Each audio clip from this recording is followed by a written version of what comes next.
মা ও স্বামীর ঘর করেননি, মেয়েকেও করতে দিলেন না। মায়ার শিকল মায়ের নাম ছিল রাবেয়া, আর মেয়ের নাম মুক্তি। নামের মধ্যে মুক্তি থাকলেও মুক্তির জীবনটা ছিল আসলে এক অদৃশ্য শিকলে বন্দী। যে শিকলের চাবিকাঠি ছিল তার মা রাবেয়ার হাতে।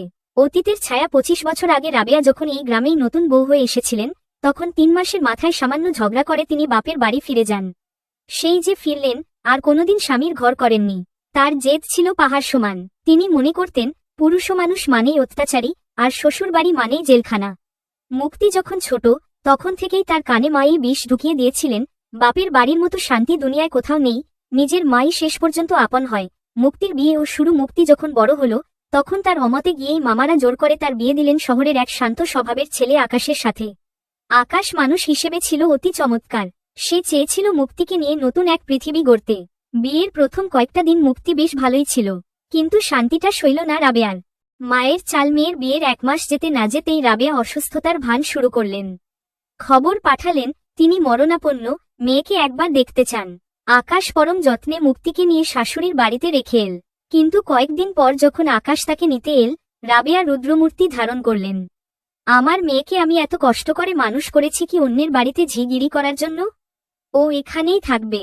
তোমার বাড়িতে গেলে ওর চোখের তলায় কালি পড়ে যায়। আকাশ অবাক হয়ে বলল, মা, মুক্তি তো আমার স্ত্রী। ও তো আমার সাথেই থাকবে। রাবেয়া তেড়ে এলেন, স্ত্রী মানে কি গোলাম? আমি সারা জীবন একলা কাটিয়েছি, আমার মেয়েও পারবে।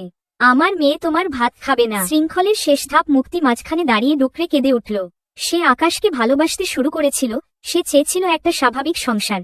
কিন্তু মায়ের সেই পরিচিত ইমোশনাল ব্ল্যাকমেইল শুরু হলো।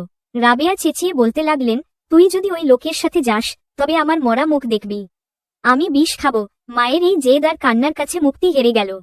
সে আকাশের দিকে তাকিয়ে শুধু মাথা নিচু করে রইল। আকাশ অনেক বোঝানোর চেষ্টা করল, কিন্তু রাবেয়ার কড়া পাহারা আর মুক্তির মুখচোরা স্বভাব সব শেষ করে দিল। আকাশ একসময় ভগ্ন হৃদয় নিয়ে ফিরে গেল। একই ইতিহাসের পুনরাবৃত্তি। কয়েক মাস পর আকাশ ডিভোর্স পেপার পাঠিয়ে দিল।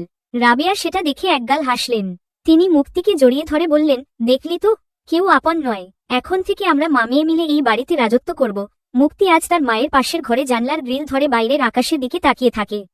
গ্রামের মানুষ আড়ালে বলে, মায়ের কপালটাই মেয়ে পেয়েছে, কিন্তু মুক্তি জানে এটা কপাল নয়, এটা তার মায়ের তৈরি করা একটা গোলকধাঁধা, যেখান থেকে বের হওয়ার সাহস তার কোনোদিন ছিল না। ইতিহাসের চাকাটা ঠিক এইভাবে ঘুরে গেল। মা ও স্বামীর ঘর করল না, মেয়েকেও করতে দিল না।